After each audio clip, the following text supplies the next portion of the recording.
Good morning. Welcome to Hobby Evolution. Where are we at? Episode 394. Happy Sunday. It's the day after. I'm a little later. I slept in. I earned it. I was up around 4:45 on Friday and Saturday just because I love what I do now. I sell cards. And I'm excited to get up, wake up in the morning and get to work. I love it. So I woke up really early Friday and Saturday. And so I gave myself a little treat this morning and slept in. So coffee is going. Let's talk some baseball cards. So yesterday was the Madison Card Show, Sheraton Hotel. Um, I'm just gonna go right out and say it was phenomenal. I don't think I have a bad thing to say about yesterday's show. It went off without a hitch. Um, I had a couple later cancellations, but they both gave me a heads up. They were both single table vendors, and I was able to fill their spots. So we had, in fact, I was able to fill those spots. Plus, I added in. I had a late edition Saturday morning. Popped him in a spot, and so we got 59 tables in the room. I think as I the Mike and John hung out after the show, and we just kind of talking about how many tables. So we were putting doing the math stuff in our head. How many tables can we get in here? And I know I can get 59 yesterday, 60, 61, 62. I one on the wall. So I know I can fit 63 tables in the room still comfortably. Possibly if it gets to the point where we're looking at closer to 70 before I want to go out into the hallway. I'm trying to avoid that, but I mean, if there's a demand for 80 tables, 90 tables, it's going to have to be. But if we creep closer to that 70 mark, I think I might be able to still fit 70 in this ballroom. Because we have, like, in the main entrance, as you walk in, there's just a huge gap. But it's not big enough to put like another row of two tables. So if you could easily put another row in, but then the back of the table would be exposed because it would be people walking behind you. Scott collects. Good morning. What's up? So if it gets to that point in the next couple shows, I'll have to go talk with the people who set the room up and be like, okay, if we move a little bit this way, a little bit this way, can we scrunch these tables together, because there's a healthy amount of room between the tables where the vendors sit. So I think if we tweak it and we move, a foot here, a foot there, a foot there, I think we can fit another maybe 10 tables. So this is how great things went. So not only did we fill every table despite a couple late cancels, uh, the John who reached out to me Saturday morning, asked if I had any. I said, yeah, I can put you up, but it's going to be kind of in a weird spot. So what's up, Brian? Good morning.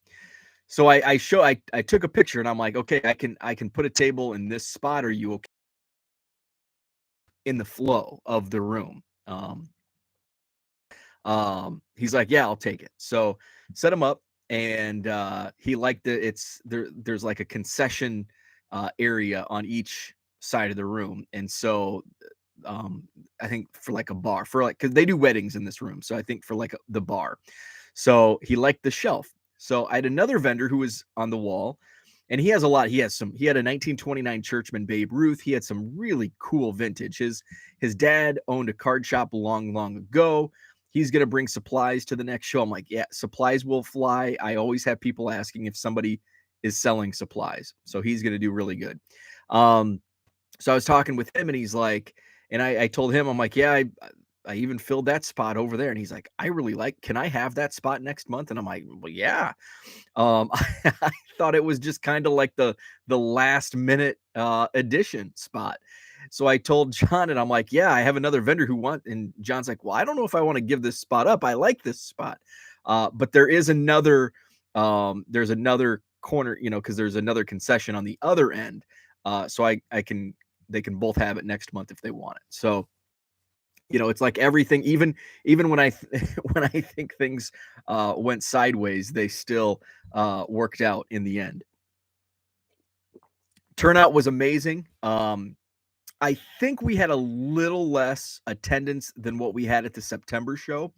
It seemed like in the morning, and I think my thought process on that was skewed a little bit, um, because we had such a big rush in the morning. I mean, we had this is the earliest I've had. I had people like walking in at like 8:30, which I don't mind. You know, it, it's it's one of those things where it's like doors open at 9. Should I just lock the doors? But sometimes I have vendors showing up, and it's just like, you know what? If somebody wants to come in, I'm set up, and I'm more than happy to let people look through my cards before the show officially starts. So I'm not gonna stick to like a tight doors don't open. We're gonna make you wait in the line outside. I'm not gonna do that. So, but I had a lot of people in before 9. That 9 to 11 is always like the busiest time. But I think we had more attendance between like 9 and 11 yesterday than what we did last month. But what we had last month was we had like a steady attendance for the entire show. In fact, I don't even know if I had vendors leave much before 3 o'clock last month, where it did kind of slow down a little bit in the afternoon, especially in that last hour, where I think the room had pretty much cleared out by 2:30, whereas last month we still had, a decent amount of people in that last hour. So I think, I think it was much more steady, which we had more numbers in September than October, but I think that morning rush was much larger this month than last month. I don't have a count. We don't charge admission, so that was nice. The first 2 months we charged $1 for admission. That was nice because it gave us a pretty rough estimate, a pretty good estimate on how many people were actually coming through the doors. So now it's just kind of like, well, it looks like we had more people than last month, but I think in the end, I think with the steadiness of September's show, I think there were more people in September than October, but it was still a great crowd. We had, by far the most vendors. Last month we had the most vendors. I think we ended up with 40. I think 47 was because I did have some no shows last month. So 47. 59 this month, 59 vendor tables. So, and I already have next month, and I keep talking about next month is the wild card, because when people were, when I was talking with the vendors yesterday, and I said, the next show is Saturday, November 27th now. And I made sure to say that is the Saturday of Thanksgiving, because that could, that's, and I did have one vendor say, ooh, I don't think that's going to work with the wife. So, and I know another vendor is going to be traveling, and I know that weekend was going to be one of those where I'll probably lose some regulars, but I may gain some new people, and I think we'll lose some regular attendees because they're out of town, but I think we'll gain some new attendees because they're in town visiting family. And it's also one of those, it's the biggest shopping weekend, so people are out shopping. Maybe they'll come in. It's family time for Thanksgiving, but remember, Thanksgiving is on Thursday, so by Saturday they're tired of their families. So they want to get out of the house and go look at baseball cards. So we'll see. I think I have about 20 tables already locked in for next month. So I think it's going to be a good show. It's going to be down. I think it's going to be down. I don't think we're going to fill the room at 59, 60 tables next month, but I think it's going to be a solid 40 when it's all said and done. And who knows, maybe more. I had great response on Facebook over the last 2 weeks, so we'll see. Scott says, I'm going to go back to the chat real quick. Do you think you'll go back to the entry fee to help with that, or have someone count? That's a great question. I'm not going to go back to the entry fee. The only way I would go back to an entry fee is if I had like a guest autograph signer, or just depending on how that was charged. I have been in talks with, some various former pro athletes, agents, about potential signings. It's just my room is completely full. So and do I there's some other rooms downstairs, but I don't want to break it up, especially on different floors. I'd like to keep it all on one floor. Um, but could we do it out in the hallway? I don't know. But I will not go back to entry fee. And also, if I move it out into the hallway, it's trickier with the admission table and all that. So not gonna go back to an admission fee. Um some are tired of their families Thursday night, right? So yeah, so I think next month will be a good show. It may not hit the numbers that we did in September, October, but hey, it is the wild card. It might might be better. So got to sneeze. Excuse me. Welcome, Terry. Good morning. So everything went well. How about the vendors? What they had, more and more vintage. Some of the early shows we had back in April and May. The biggest complaints I heard were there's not enough vintage. Now there's a lot of vintage. There's a really good amount of vintage. I bought some vintage, one card. I mentioned Jim. His dad owned a card shop, I think in Seattle. Back in the heyday. He had a 1929 Churchman Babe Ruth, really cool card.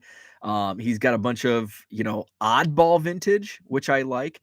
Tony, who runs the show in Oak Creek, he set up for the first time this month. I love his vintage. Met him for the first time 2 weeks ago at the Northern Illinois Card Show in Rockford.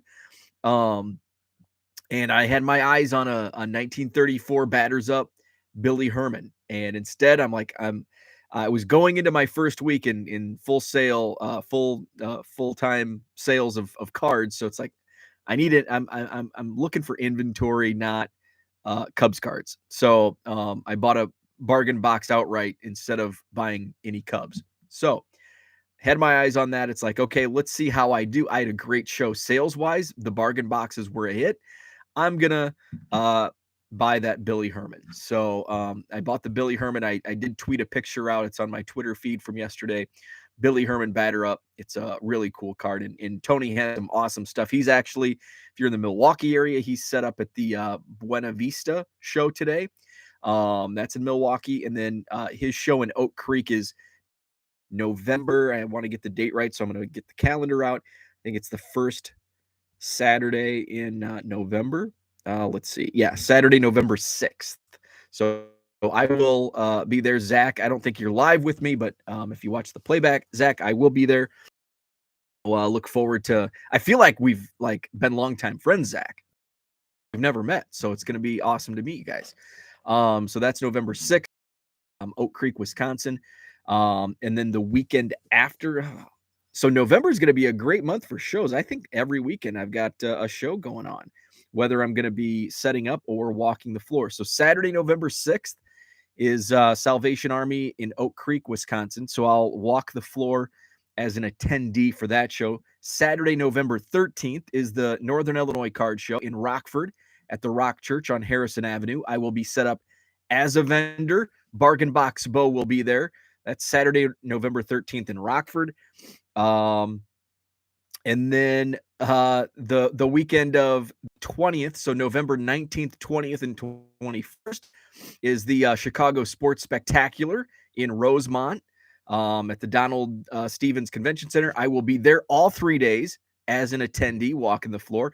And then Saturday, November 27th is the Madison Card Show at the Sheraton Hotel. So every weekend I've got a show going on. So I didn't realize that until just now. So I'm going to blow my nose real quick. I'm going to mute this so you don't hear me.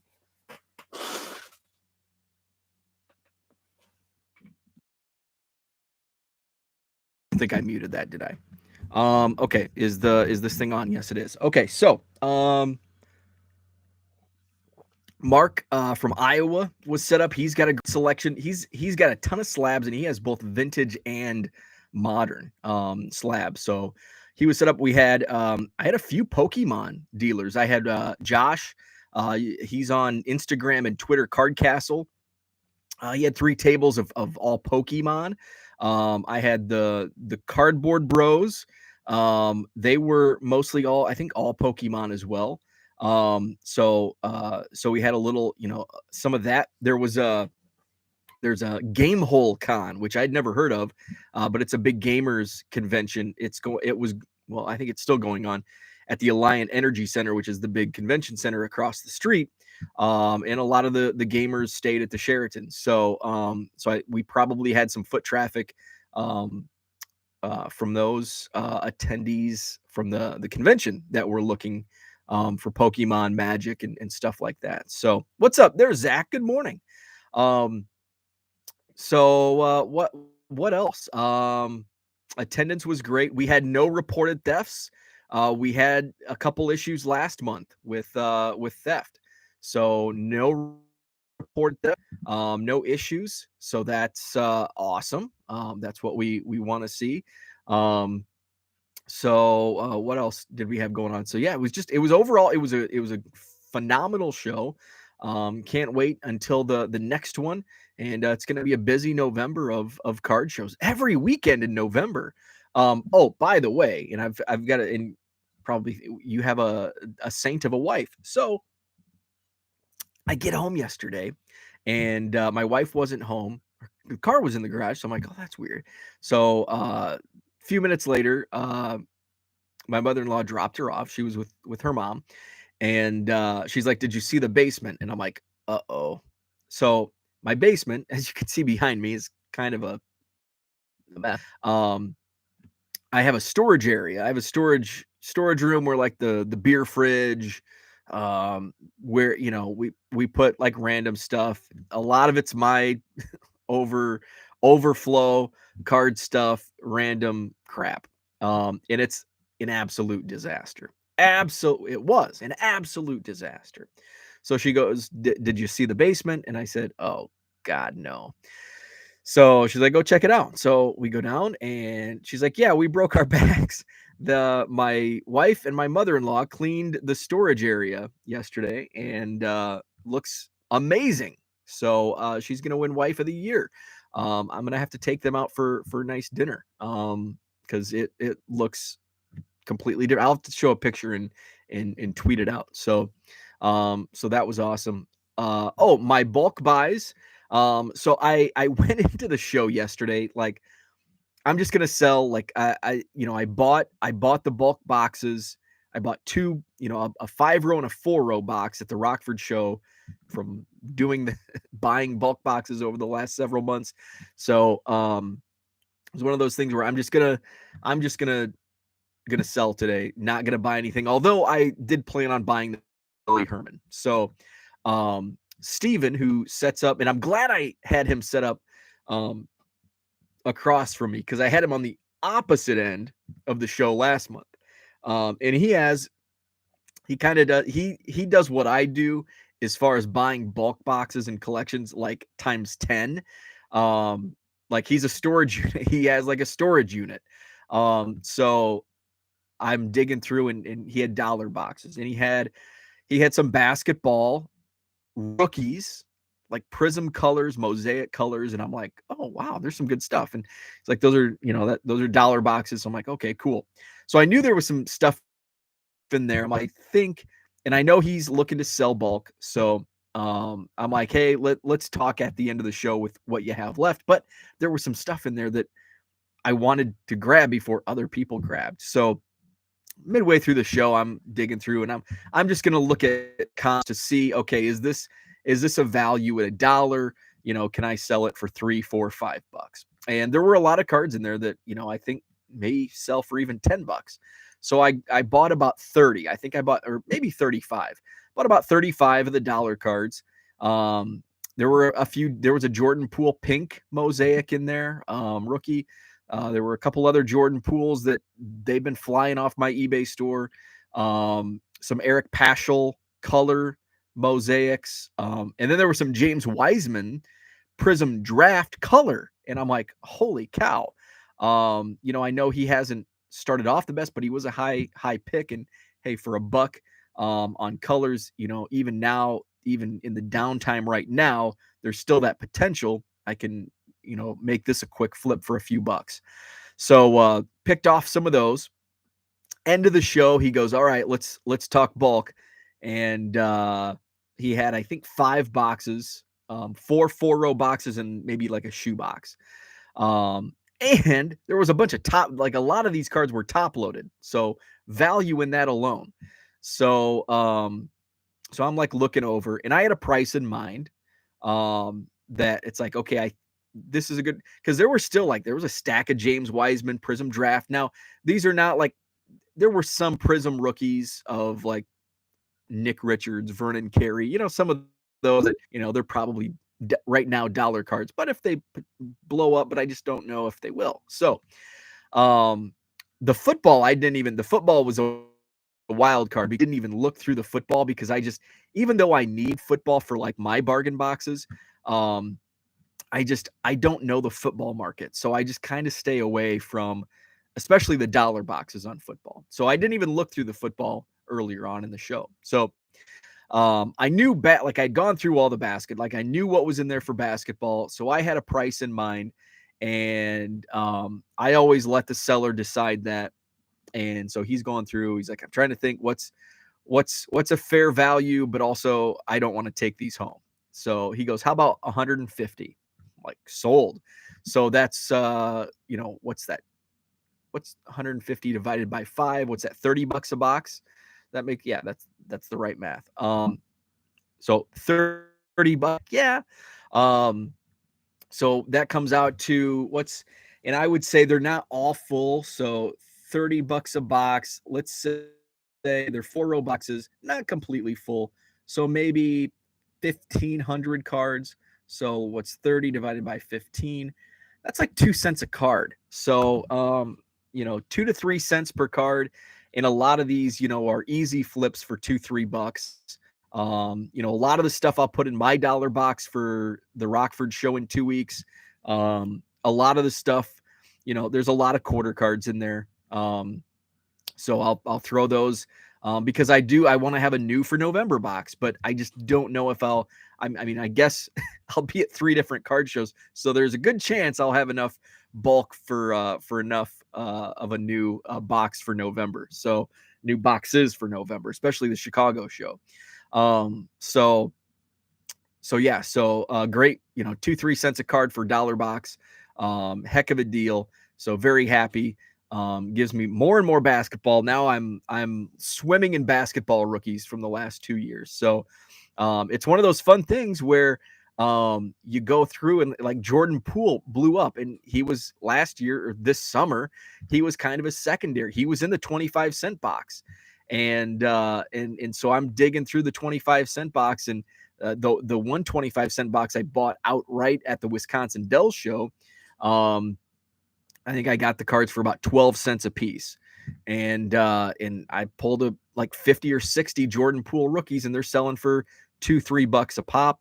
So, a well worth endeavor. Also, something, and I tweeted this out this morning, Kike Hernandez, Chris Taylor, Eddie Rosario. They're, I guess, really hot in the playoffs. I haven't been paying attention to the baseball playoffs much, but one of the vendors at the show, he's digging through my quarter boxes. He pulls a Kike Hernandez, Don Russ, the rookies. A pretty good card. And so I look up, and he had it in his stack, and I go, that's selling for $10-12. So even me, who's digging through these boxes looking for bargains, guess what? My 25-cent boxes have those same deals. And he got a heck of a deal for 25 cents. He pulled a $10-12 card out of one of my bargain boxes. And then I came home, and I'm like, I know I have. And so so him and I were talking about, what other cards. And I go, there might be, because I think Chris Taylor had a card in that same set, that rookie set from 2014 or 15.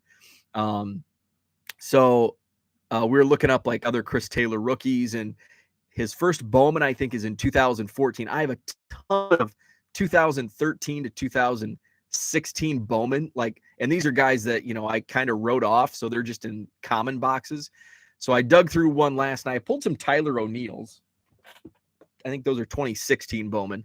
I did not find any Chris Taylors, but I know somewhere in one of these boxes are more 2013, 14, 15 Bowman that maybe a Chris Taylor is hiding. So I did find I had a binder. I was kind of building sets around 2015 and 2016. So I have some set binders that I dug through over the last few months, to pull rookies and pulled stars for the 25-cent box or dollar box. And I'm like, I'm going to go back to 2015 Topps update. Guess what? They were not, Kike Hernandez and Eddie Rosario were not good enough for my quarter boxes over the last 6 months. So I pulled them out, put them on eBay. The Rosario sold for $5 last night within like 30 minutes of listing. I'm sure I underpriced it. Hernandez has like 4 watchers. I priced that one at $8 based on comps. So I threw an offer to those 4 watchers at $7.50. Ryan, what is up? Morning. Off-topic question. My apologies. I'm heading to my first card show. No, this is a perfect question. Heading to my first card show in about 30 years in Springfield this morning, taking my son. That's awesome. Any tips for an old and rookie collector attending a show? That's a wonderful question. I would say, what's your plan? What's your plan of attack? I guess, what's your target? If you have a plan of attack, for what you're looking for as a buyer. And then we can go from there. So, when I go to it for the first time, I kind of scan the room. Now, my plan of attack is bargain boxes. So usually I'm scanning the room and trying to pick out where the best bargain boxes are. And usually some of the bigger shows, I know the bargain box guys that I like to go to, so I hit their booths first. But if it's a brand new show, I just kind of scan the room, kind of walk around. I don't do slabs, so I'm kind of skipping the slabs. I don't do really modern stuff, so I'm kind of looking over that stuff. I'm just kind of walking by. Me as a buyer, when I walk into a show, I'm looking for pre-war vintage. So I'm not really looking for 50s and 60s stuff. So I'm going to stop at a booth that has tobacco cards, Gaudies, stuff like that. And then obviously the bargain boxes. So I just kind of take it all in. And I think that's a good approach as a first timer, or if you've been out of the hobby for a while, just kind of soak it all in, walk the room, get an idea of what is up, what's kind of that. So yeah, so and depending on your if you have targeted buys, what you're looking for. So that's just kind of first time.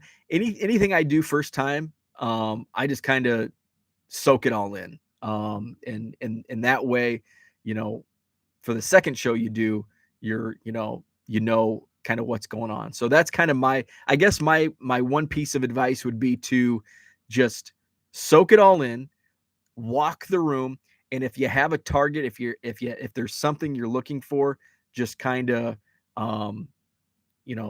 look for it, walk the room, get an idea of what that might be. Scott says, speaking of card shows, how does one find them? I've only been to one card show, and it was by accident.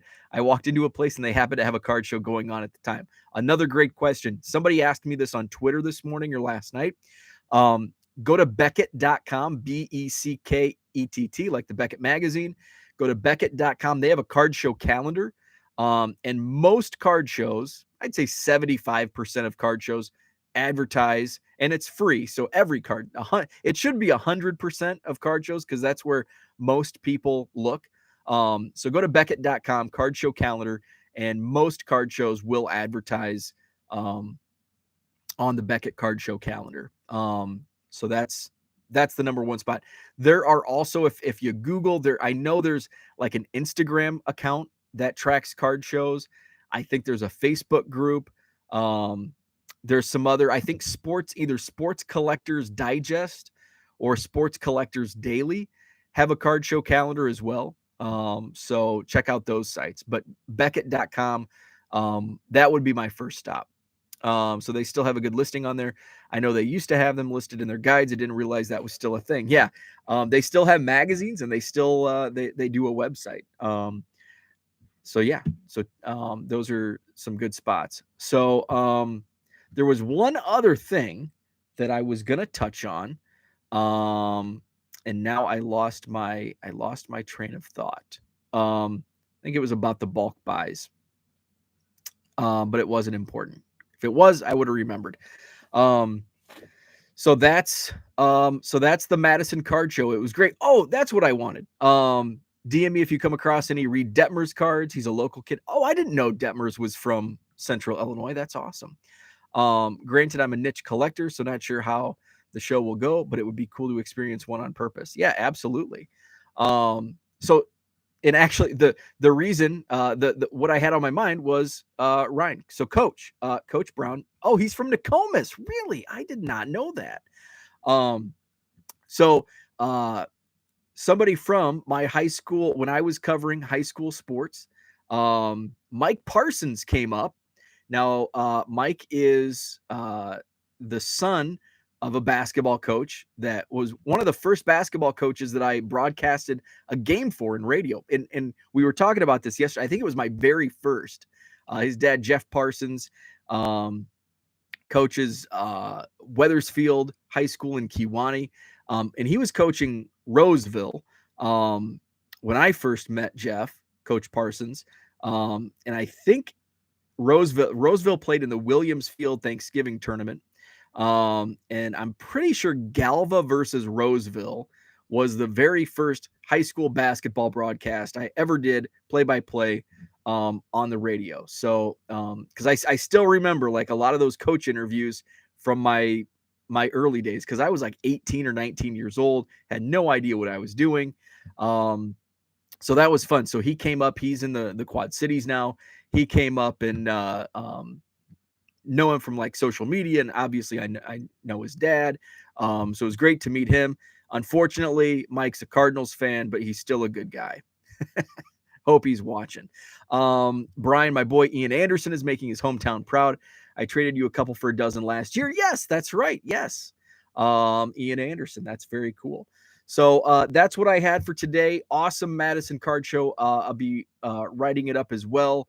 1millioncubs.com, trying to put more content on the website, trying to put more content on YouTube. Broke a box of Bowman Chrome Mega. That video is up. Put the Madison Card Show highlight video up last night, so that's on the YouTube channel. Hit the subscribe button, hit the like button.